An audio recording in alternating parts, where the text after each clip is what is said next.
We are continuing our coverage of Joe Biden's second State of the Union address last night. Joining us now to discuss, Newsmax host Sean Spicer, the host of Spicer & Co. right here on Newsmax. Sean, good morning.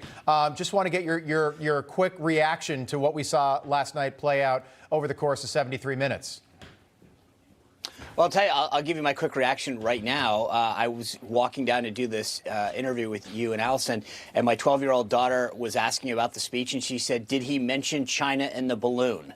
That tells you everything you need to know. Is a 12-year-old was asking whether or not the President of the United States mentioned China and the balloon, and I had to say no, and she said, why wouldn't he do that?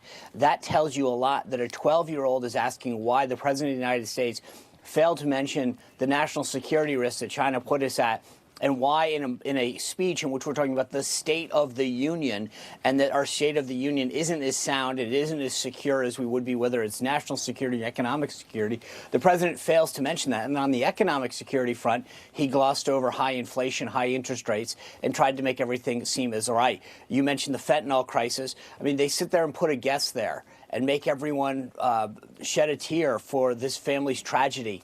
And yet, at the same time, they're the ones who have an open border that allows this fentanyl to come over the edge. And Mark was absolutely right to note that this is a massive policy failure. But they tried to do things to cover up the blemishes of this administration's record by doing things that would invoke sympathy for them. And it was, I think it was poorly delivered. The engagement that he got in on Social Security was just so unbelievable. I've never seen anything in modern history, and probably in history ever, where a president engages with the Congress and then agrees with them in terms of saying, yeah, okay, it's settled matter. I know Mark Halperin and I disagree with Sean, the strategy let me there, play you that soundbite just so we can set it up for everyone at home. This is Republicans and Joe Biden kind of yelling back and forth about the border. Soundbite 7.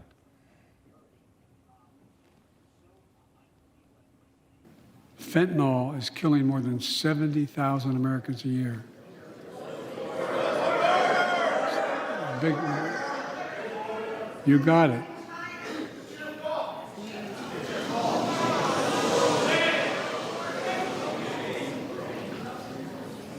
So let's launch a major surge to stop fentanyl production and the sale and trafficking with more drug detection machines, inspection cargo, stop pills and powder at the border. Okay, so Sean, we remember the "you lie" when Barack Obama was president. Is this the new norm? Do we see a much more? It looked like British Parliament last night with the rowdiness of that crowd. Well, look, I think if you're going to get it in the face of people and say something that's so blatantly false, I think that's you kind of start to cross a line. I think if it's one thing if he said, hey, let's tackle this. But I think it's insulting to say to members of Congress and to bring a guest whose family dealt with the tragedy of fentanyl and say, hey, let's deal with the detection of fentanyl when you're opening the border. You can't deal with the detection of fentanyl. It's not like the border agents need a new X-ray gun. The bottom line is you're letting people carry the packages over, and there's human smuggling. So it was such a false choice.